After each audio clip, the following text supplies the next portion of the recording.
اتنا بلال رضی اللہ عنہ بھی صحابہ میں ہیں، تم صحابہ کو غلط کہتے ہو، اوے بلال رضی اللہ عنہ بھی غلط ہوئے، اور بلال تو وہ ہے جو چلتا مکہ مدینہ کی گلیوں میں ہے، اور حضور نے اس کے جوتوں کی آہٹ عرش مولا پہ سنی ہے۔ تو مجھے کہنے لگے دیکھ نبی کی سماعت کی تیزی دیکھ، سرعت سماعت دیکھ کہ یہاں چلتے ہیں سماع وہاں ہو رہا ہے، تو مٹی کی بات کرتے بس یہ میرے ذہن پہ ایک ہتھوڑا لگا۔ میں نے کہا یار کیا بات ہے، اگرچہ اس کے متعدد اجوبہ اور بھی دیے جا سکتے تھے، علمی بات اس پہ تھی، لیکن میرا بچپنا تھا۔ میں نے کہا کہ بات تو بالکل ٹھیک ہے۔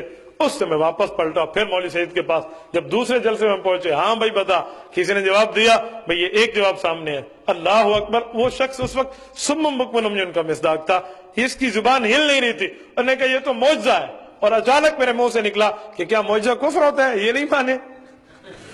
اب اس کا کیا جواب دے گا نا، اوپر نیچے ایسے تیسے، جیسے ہم وہاں سے اس کی جگہ پہ ہر چیز تف کر کے ہم واپس آ گئے کہ یہ بات ہم نہیں مانتے، آپ نے غلط کہا ہے، شکر اللہ نے مجھے ہدایت دی ہے۔ میں اپنے دل کا انقباض سمجھتا تھا، خدا کی قسم۔ اس کے بعد ہمیں نماز میں مزہ آنے لگا، اور بیٹھنے اٹھنے میں بھی ایک کیفیت بدل گئی، پرانے حالات اور تھے، بعد والے حالات اور ہو گئے۔ پھر مدینہ سے سننے کا کیوں قائل ہے؟ پھر تو ترنول سے سننے کا قائل بننا چاہیے۔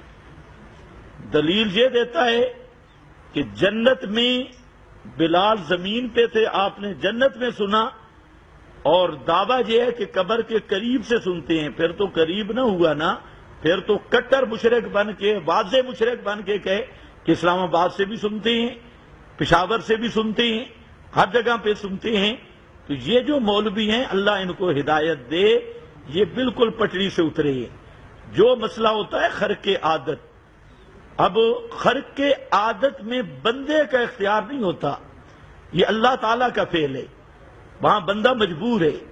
اللہ رب العزت محض اپنی قدرت سے حضرت بلال کی جوتیوں کی آہٹ سنا دی، اور حضرت زینب باہر کھڑی ہیں، اور صحابہ کرام فاروق اعظم آپ کی مجلس میں ہیں، لیکن ان کی پست آواز آپ نہیں سن سکے، جو بخاری میں موجود ہے۔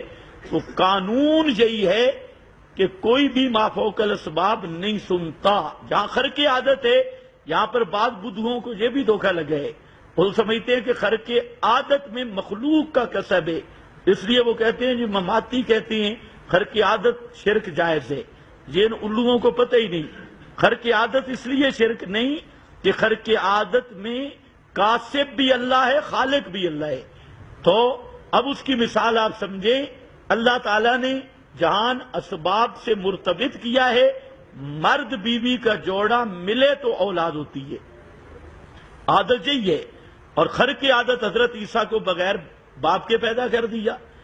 اب کوئی للڑ برادری کا کواری کا بچہ پیدا ہو، یہ گھمن شمن کا کوئی رشتہ دار، تو اس کو کہو بھائی اس کا باپ تو کواری ہے، وہ کہ حضرت عیسیٰ بغیر باپ کے پیدا ہو سکتے ہیں، تو ہمارا بھانجا صاحب یہ نہیں ہو سکتے، تو یہ ان کی بدماشی ہوگی۔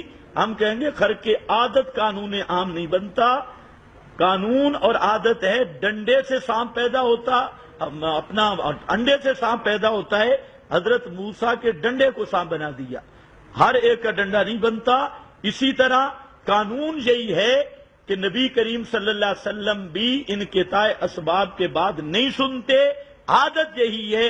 اللہ کی قدرت ہے کہ کوئی بات اپنی قدرت سے سنا دے، چاہے جنت والی یا یہاں والی یا مسجد طوبہ والی، اللہ اس پہ قادر ہے، سنا سکتا ہے، لیکن قانون اپنے مقام پہ اٹل ہے کہ موت کے بعد اور انقطاع اسباب کی صورت میں مخلوق کوئی بھی نہیں سنتی۔